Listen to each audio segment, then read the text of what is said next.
எப்ப பார்த்தாலும் விடுதலை பத்தி பேசிட்டே இருப்பார் வைகோ. அவரு பாவம் பரிதாபமா இருக்குது. ஒரு கட்சி வச்சுக்கிட்டு எதுக்காக கட்சி தூக்குனாரு? திமுக எதிர்த்து கட்சி தூக்குனார். அந்த கட்சியில போய் திமுக சின்னத்தில் நிற்கிறார்.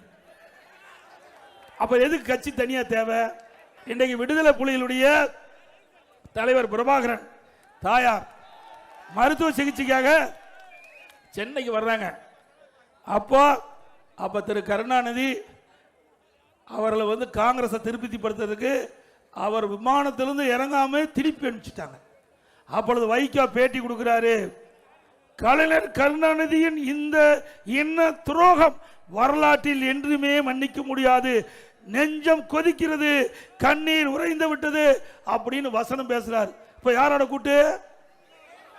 திமுக கூட்டு.